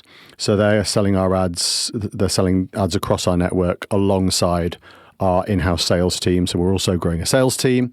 So yeah, it's a big business now and it's going really, really well. And, you know, video podcasting is something that we have embraced from quite an early stage, actually, Sam. And I know you have this debate a lot on Pod News. I'm a regular listener. What is a podcast? And I sort of have got a romantic view of podcasts. You know, when I was working at the BBC, I launched Brexitcast and Newscast and Americast. I think there is a DNA of a podcast, which is people getting around a table and having an intimate conversation and letting the audience in. And that DNA is what we've continued in all of our shows, even if they're filmed in full video. And I think what we've managed to do at Persephonica is retain that intimacy. So if you look at Miss Me, it sort of happened by accident with Miss Me, actually, but we had a challenge in that Lily Allen was in New York and Makita was in London. And we didn't want to do the kind of crappy Zoom call thing. I mean, these are big stars, right, who take pride in their appearance and they don't want to appear on a grainy video call. And social media is such a huge part of that show and connecting with that 30, 40 something female audience. So we kind of came up with a system to record 4K from their homes remotely on DSLR cameras, not on web cameras. And the sort of byproduct of that, of filming it in their homes, in Lily's house, where she lived with her husband at the time and where Makita lived in her flat in London, was that life was going on behind them. Pets would come in the room. Makita's grandma would walk into shop. Lily's kids would be in the house. And you just created this connection with the audience. We're letting you into these people's lives. The parasocial relationship. Parasocial. And we've recreated that with Zoe and Joe. So they record from their respective homes. But when people see it, they're like, oh, are you recording at a studio? Because it looks great. And like, no, there was no producer in the room with them. They lift their laptop up and we have complete control of their remote setups. So video is really important for us. I mean, I think, you know, recently we've learned that social is the biggest discoverability factor for new podcasts. So I think video, when we launched Bad Chat, we launched everywhere on video. Apple, Spotify, YouTube. We have really good relationships with all the platforms there. And that's a really core part of our strategy. But at the same time, we are really passionate about the audio quality, about what the sets look like. So we actually work with a theatre set designer, a really incredible woman called Sarah, who has built this amazing kind of 90s retro office for Greg and Alice in the Acast studio in London, which just is a mad world that they go and record the podcast every week and they feel comfortable and they can have fun in it. At the same time, we make a football show called Games Gone, the Steve Bracknell podcast, which is the most nuts thing we've ever done. It's an always on, unscripted football sitcom. And we record that every week. And Sarah has built a Football Sunday League boot room for us. So it's a proper set. You know, we're not just recording those wooden slat panel studios. I think it's important to create a sense of place and a world, really, for your listeners to dive into and your viewers to dive into. So Zoe Ball and Jo Wiley have been two of my female heroes in broadcasting for forever. How many Glastonburys have I watched with Jo Wiley? How many Radio 2 mornings have I had with Zoe Ball? How did they, though, adapt to podcasting? I've always wanted to know. These are uber professionals who are used to radio studios, they're used to TV studios, but rocking up into your own home and setting up on your own and doing that. How did they adapt to podcasting? I think you just have to listen to the shows to hear that they've done it incredibly. I think for Zoe, it was probably easier because Zoe presented a breakfast show, so she was having conversations and interviews about relationships and life, and there was a lot of laughter in those conversations in the breakfast show, and it is a very intimate relationship with the audience. I think for Jo, presenting music shows where she's interviewing bands and musicians and then playing lots of music, to then switch to talking about family and the menopause, you know, it was an interesting one for us because we weren't sure how they adapt. And obviously when we're developing shows, we always think about the combination of talent and how that's going to work. And it's really important that there's an authentic relationship there. And you never know how it's going to work. But honestly, the first time we pitched up to record the pilot and I went to Jo's house and we set up a mic and a camera in her living room, and she sat on the sofa and crossed her legs and just went for it. And we were like, oh my gosh. At the time, we'd sort of Bill Diggett, it was loosely built around gardening and gardens. We didn't go full on down the gardening route, but there definitely was a thought that it was going to be a prominent part of the show. But from the first pilot, you know, they were talking about everything: family, health issues, menopause, aging. And it was just a revelation. And they've really taken to it naturally. And I think what's the really key measure of success on that show is just how engaged the audience are. And I think the key there is that the audience, as you say, like you, Sam, are predominantly female audience, but men listening as well, have grown up with these two women. They've been, from The Word on Channel 4, from Live and Kicking, we've literally grown up with these people. We had this... Recently, there was this iconic photo of Zoe Ball on her wedding day in the 90s with a bottle of Jack Daniels wearing a Stetson. And these images are just like part of our kind of upbringing. We all remember seeing those on the front page of the papers. And nostalgia is a really big thing in a lot of our shows, actually. It's a huge part of podcasting generally today, actually, is connecting with your youth. But Zoe talking about that image and the backstory of that image was just like perfect for our audience. The social views and the engagement on that clip was huge. So yeah, I think the way we approach shows at Persephonica is we think very carefully before we launch a show. We look at where there are gaps in the market, and then we think, well, right, so we want to do a show for that audience. What is the show, and who are the two best people or one best person we can possibly think of to present that show? And I think with our track record, the shows that we've made, our relationships with talent and with talent agents, we're in a really fortunate position that I think there is that trust, and people working with us can be very confident that we're going to create a hit podcast. So you talked about Crosswires maybe going international. How about Persephonica going international? Yes, we are in active development on some shows for the US market. It's obviously challenging for UK podcast companies to break into America. But again, I think the track record we've had in the UK, the success, the ideas, and when we look at some of the shows that we've made in the UK and how they could translate to a US market, it's really interesting. And we're represented by WME as a company, and they're recently went over to the States and had some interesting meetings there. And they were over at the podcast show. And yeah, we're constantly talking about talent. They're bringing talent to us. We're getting in the room with interesting people. But as I said, we don't take a scattergun approach to commissioning and to developing ideas. We think a lot and we think very hard, and we put a lot of time and effort into shows. But yeah, we are in a great position that we can self-fund and self-launch shows and IP. And I think that model's really interesting for the US market. Last couple of questions then, Dino. We've just seen Netflix get into podcasting. We've just seen them do $100 million acquisition of Jay Shetty's show on purpose. For somebody like yourself running a podcast company, what does that say to you? Do you think we could have a show that does that? Does that even bother you, or does it even register you? Just business as usual, and if it happens, it happens? Or do you think, there's a big pool of money lying there, can we grab some of it?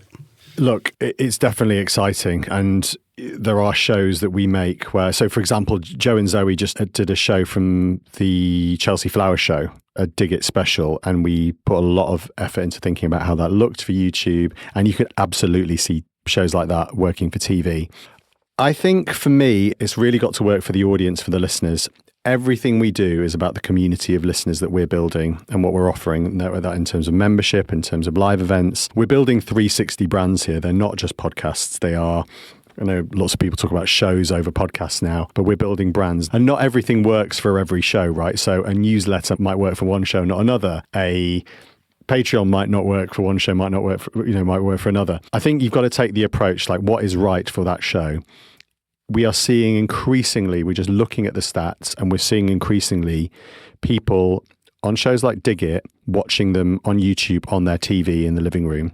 We know that show is fascinating because we have so much feedback from those listeners saying this is the first podcast they have ever engaged with, and they're doing it straight away on their smart TV at home. They've bypassed the podcast in headphones, audio only model. So yes, for a show like that, a route to television is fascinating for us, and we're having those conversations, and we're really interested to see where that goes. But yeah, it's got to be right for the podcast and for the audience. Right. So Tony Pastor from Goalhanger mentioned that they're making about $1 million a month now from memberships. You talked about memberships briefly. We've just seen Spotify announce that they're going to be bringing out memberships. YouTube has memberships. They talk about super fans now and monetizing. You've got Netflix coming in, as I said. And you mentioned, Patreon and Substack and newsletters and building a brand.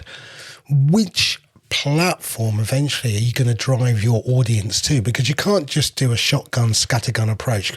The lovely expression wherever you get your podcast is great, but actually at the end of the day, what you're wanting to do is create a branded portal around audio, video, merch, live, etc., etc. I mean, do you have a preference yet, or is it all up in the air and you're just having a look?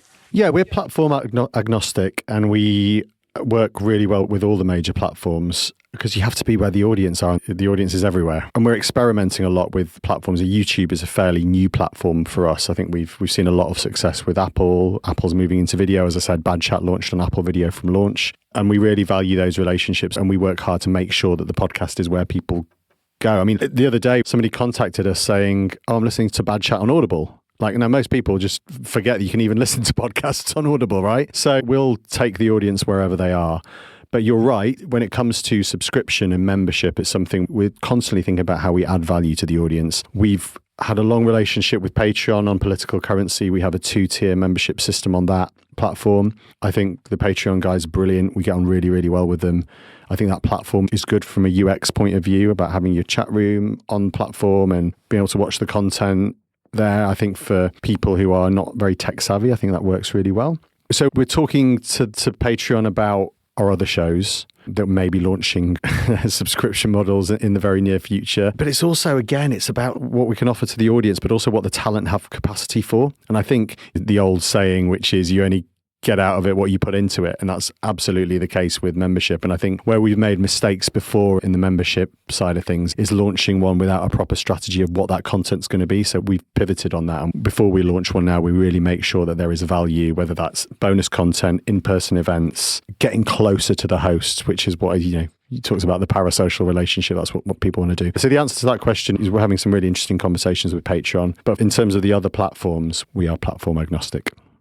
Dino, now going back to Crosswires, if I wanted to get tickets, where would I go? Are there any tickets left? It's so close now to the event, and we're talking a month away now. Yeah, it's a month away. Tickets are selling out for events quickly. I think the BBC Fringe shows all like over 50% gone, and they only went on sale yesterday on general sale. There's a lot of pre-sale for that. Dig It, How to Fail, Elizabeth Day, sold out.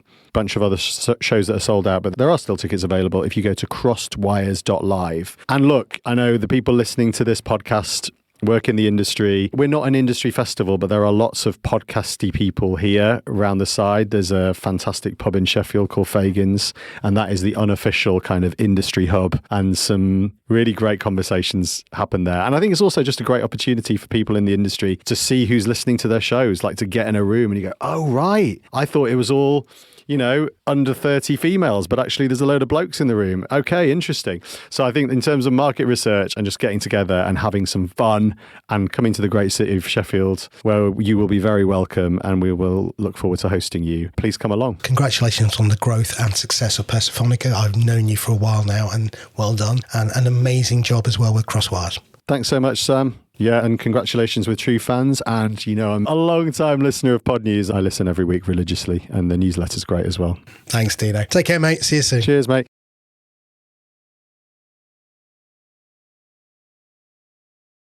The tech stuff on the Pod News Weekly Review. Yes, it's the stuff you'll find every Monday in the Pod News newsletter.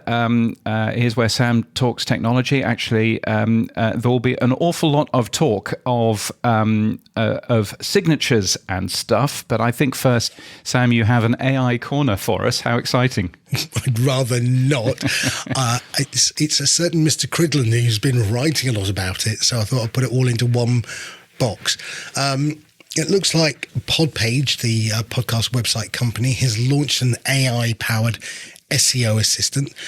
Do we have to add AI to everything now when we have a new feature? Is that the clue? Well, I think basically everybody has found out that they can add lots more features using AI. So Podpage's AI SEO assistant will help you tune your podcast's titles and descriptions. There's also an AI ad tagging service from Stream Guys, so you can go back through your previous podcasts or your previous radio recordings, because it's quite similar to how Whooshka used to work. It'll work out where the ads are and get rid of those and replace those, which is very cool. There's an AI service from the Podcast Haven, which will help you find topics to grow your show, which is quite nice. Beamly, another podcast and content host, has launched a new podcast analytics dashboard and stuff in there. No AI from Beamly, but AI from Spots Now, a company who has launched what they call an AI operating system for podcast advertising. Essentially, the AI does the complicated stuff of planning the media plan and the RFPs and all of that kind of things, so that your salespeople can focus more on sales and less on the technical stuff around scheduling all of the advertising campaigns, which is quite nice for them. And then finally, a scary thing called Composy, which has launched, which is actually probably very good for this show. You give it access to your podcast's RSS feed. It then produces blog posts, quote cards, nice pictures, with us doing strange and weird things, I suppose, infographics, all kinds of stuff based on what we have talked about. It's quite nice from that point of view. Yes, I saw that and I thought that's a neat little trick.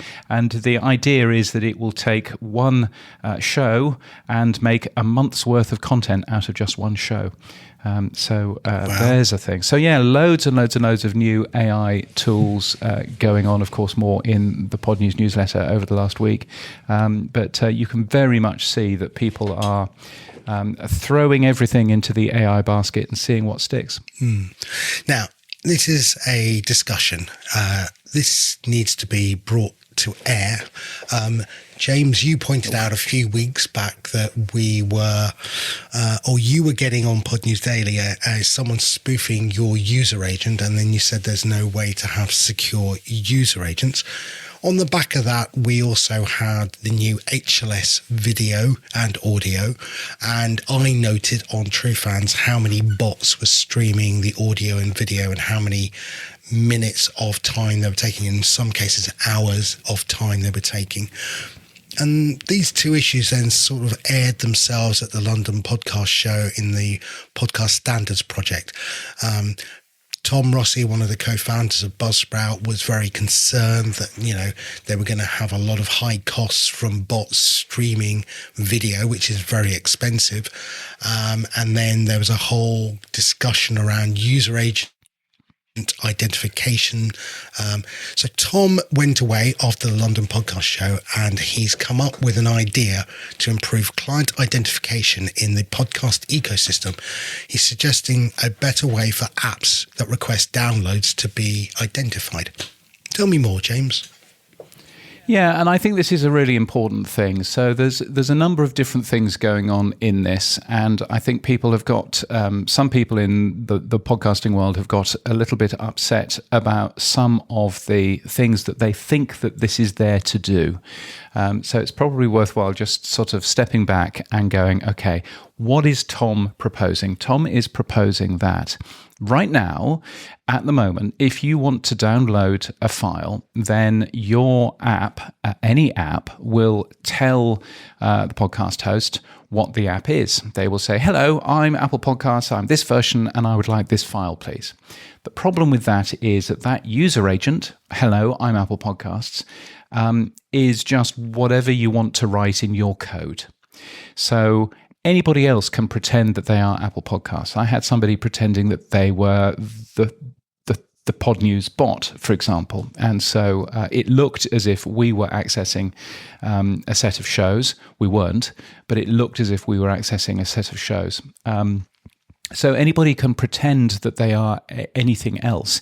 And that is a problem because it means that we actually don't know who is downloading or what is downloading a podcast file. And that gets much more complicated when you start talking about video, because video is much more expensive. But that's a problem that podcasting has. It's a problem, by the way, that website owners have. So what Tom is trying to do is Tom is trying to make it so that you can't just write anything in that user agent. You write something which is provable that you really are the Apple Podcasts app or Pocket Casts or TrueFans or whatever it is. So that provable user agent is all that Tom is asking for. Now, there are a lot of people who are jumping up and down and saying, but that means that you'll block apps that won't have that. I don't believe that that's going to be possible, because I don't believe that 100% of podcast apps are going to use this anyway. But I think it's quite similar to what we have in email. So in email, we've got a thing which is called DKIM, and DKIM essentially is a piece of security which proves that the email that you are getting from me, james@podnews.net, that email that you are getting from me is really sent by me. And there's a bit of clever signature checking and all kinds of stuff, but essentially it proves that it is from me using a public and private key. This is exactly the same thing that we need for podcast apps, and at the moment we don't have it.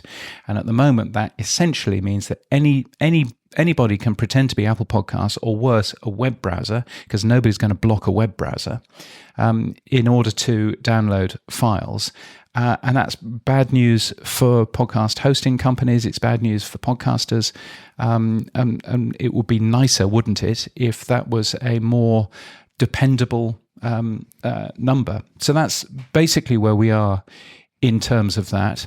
Lots of people getting very upset about it, but I'm not quite sure why.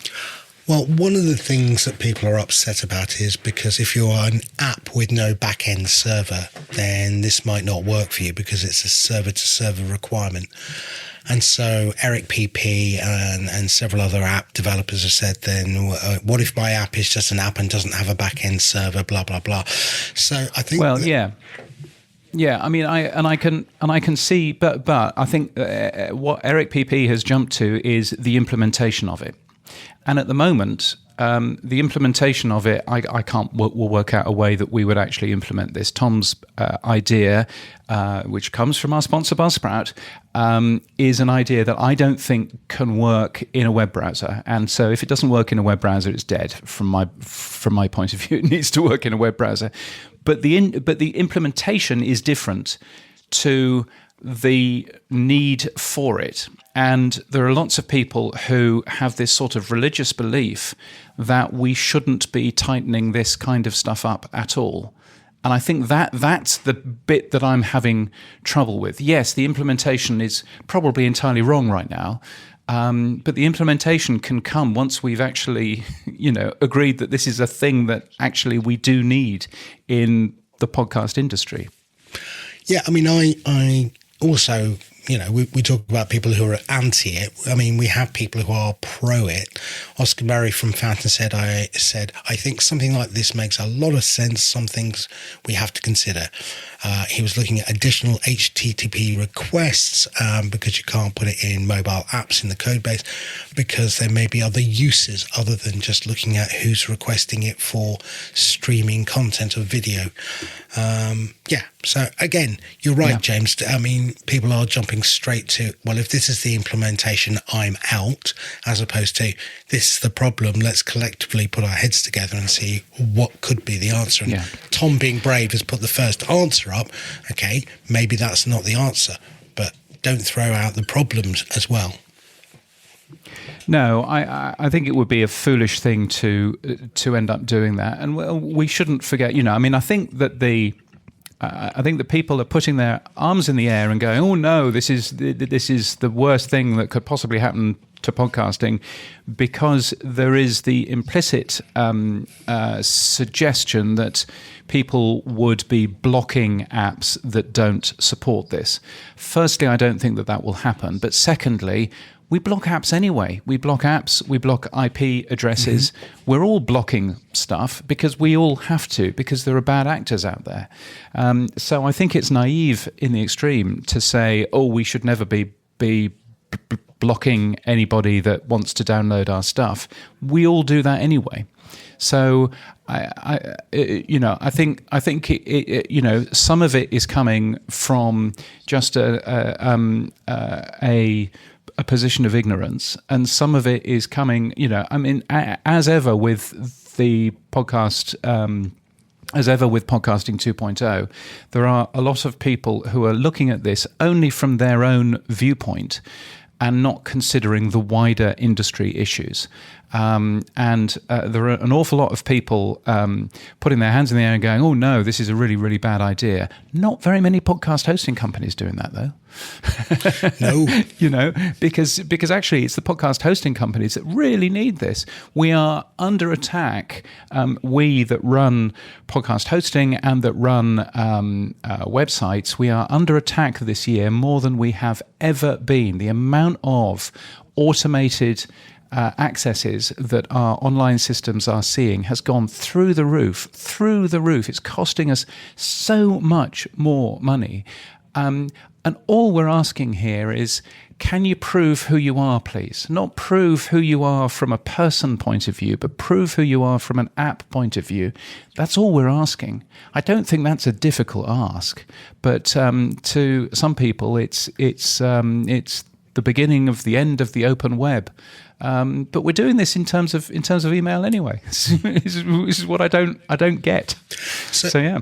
I mean, just to back up what you're saying. I mean, on True Fans, we are now obviously a host, and we are streaming HLS content, and we are seeing numerous bots hit every episode. As soon as they're published, you get hours of streaming data being sent to those bots. So we looked at it as we couldn't implement something like Tom because, that takes an industry-wide standard to be implemented if we were going to do something like that.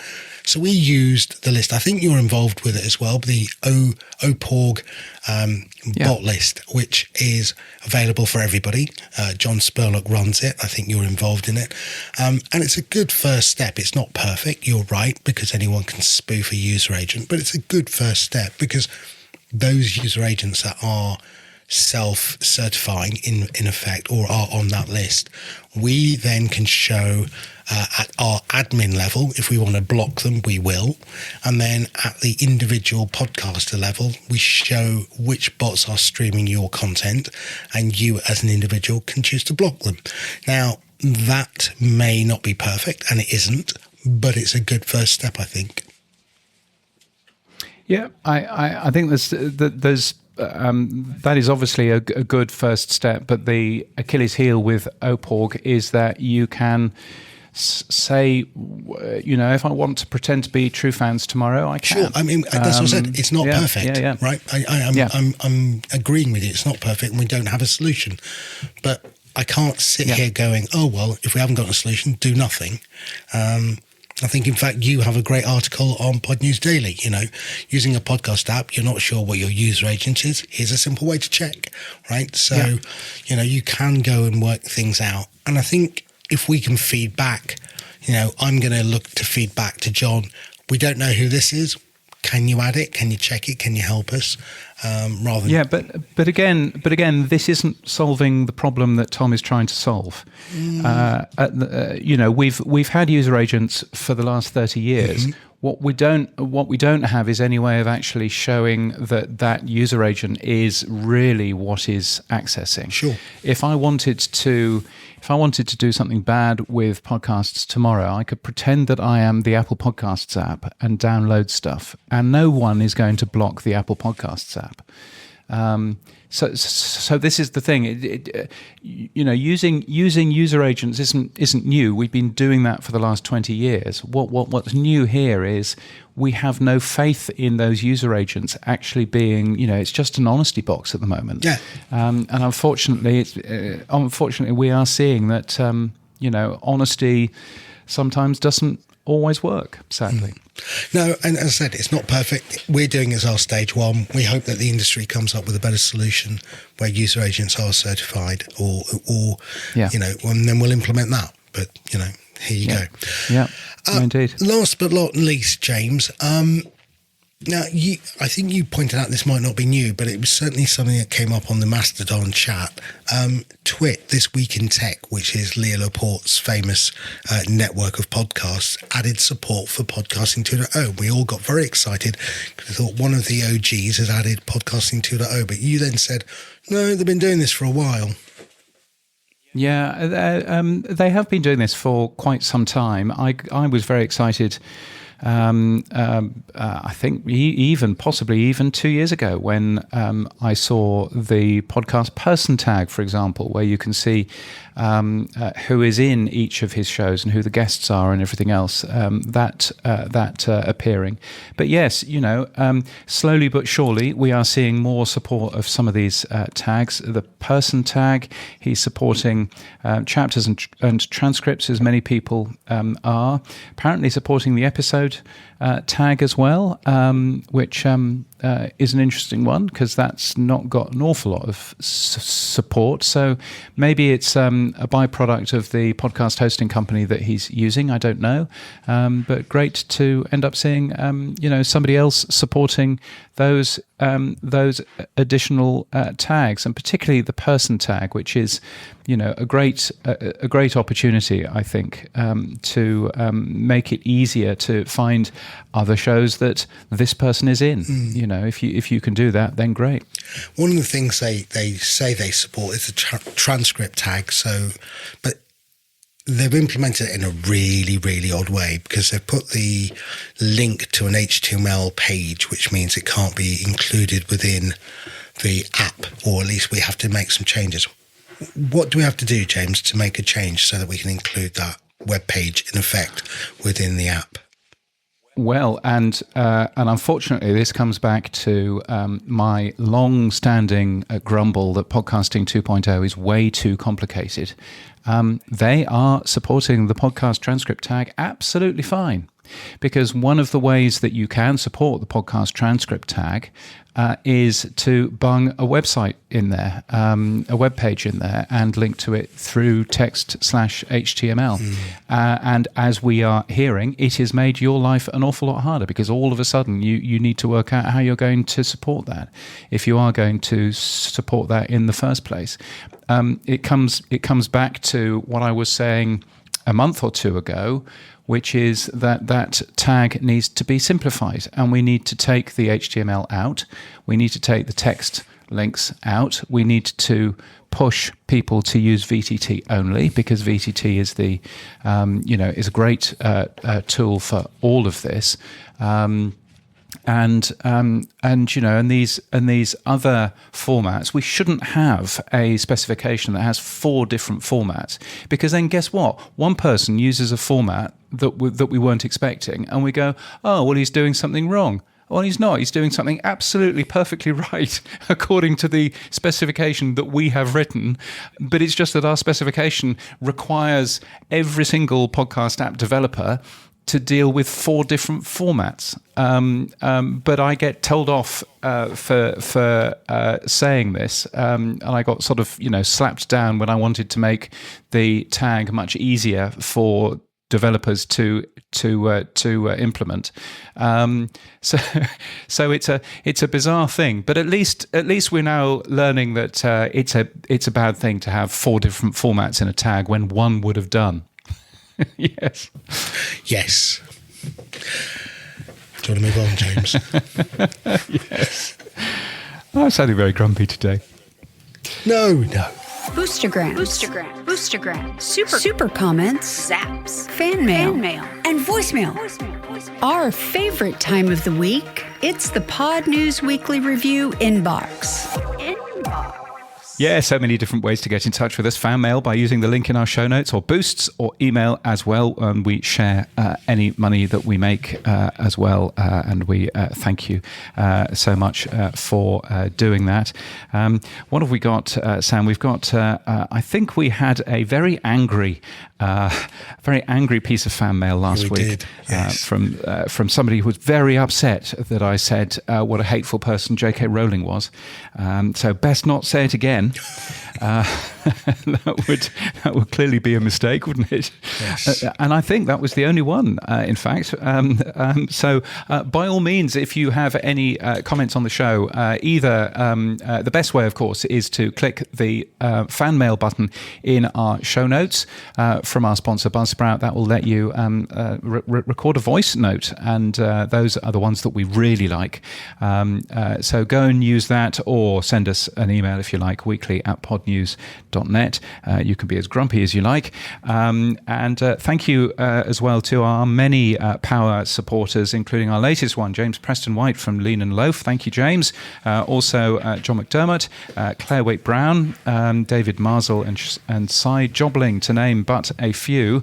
Very much appreciate your support, and thank you for doing that. Weekly@podnews.net is our email address. Weekly.podnews.net is our website address where you can join, and that's a great thing. So what's been happening for you, Sam? Well, we finally got it right. We now have full OP3 support for podcasts that we host. I've checked with John Spurlock. He's very happy. I got a gold star. Thank you very much.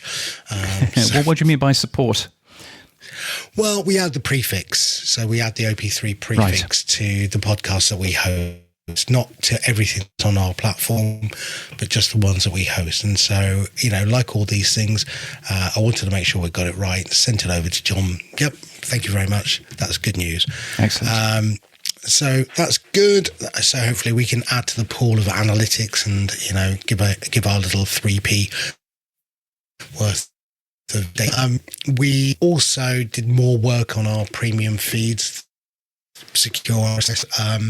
So now we've implemented that in a broader way, so you can now do it at the podcast episode or a chapter level. We're also working on how this will work with podcasts we host going out to, say, Apple or Spotify, which don't support this. So again, a little bit more work to do, but we're getting there. So again, something that's quite interesting for me. I think Justin Jackson's working on a spec for private feeds, which are insecure feeds, in my opinion.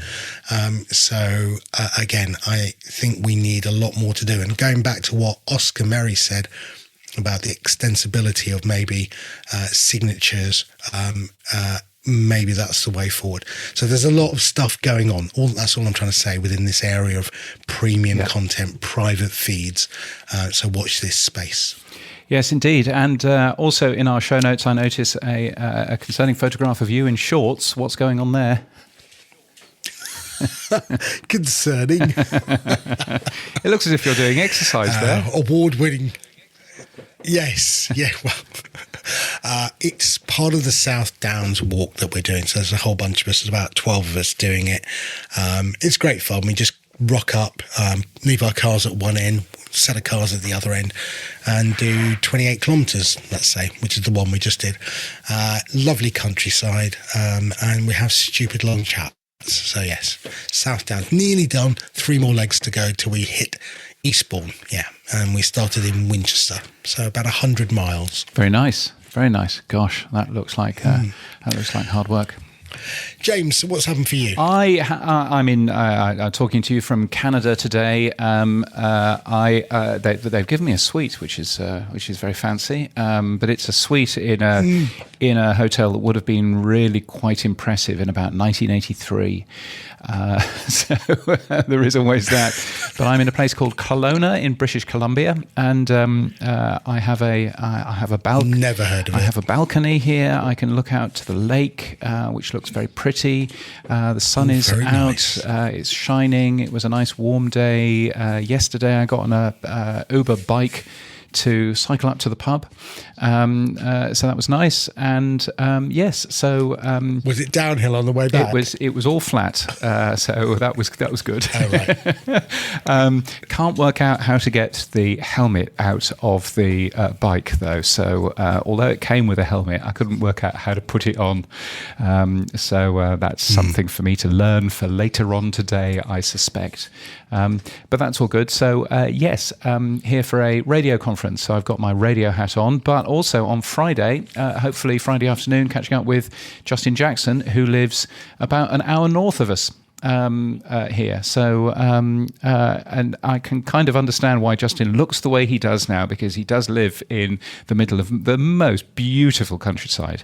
It's really quite a place here. So, yes, I saw the snow-capped mountains as we flew in. He's nearly 70, you know. Who? He's nearly Justin, 70. yeah. Justin Jackson. He looks like a 30-year-old. It's amazing. Yeah.